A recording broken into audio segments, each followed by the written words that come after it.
What's up guys? Story time muna tayo. By the way, this is Jun Yambao, your property consultant here at the Granary Binyan.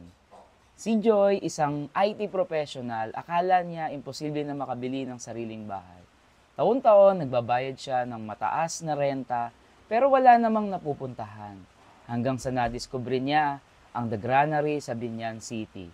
Dito, kaya na niya. Semi-complete na 2-bedroom house, may carport pa, at ilang minuto mula sa SLEX Mamplasan exit. Ngayon, si Joy ay masaya na sa sarili niyang tahanan, safe, tahimik at malapit sa schools, malls at hospitals. Kung kaya ni Joy, kaya mo rin.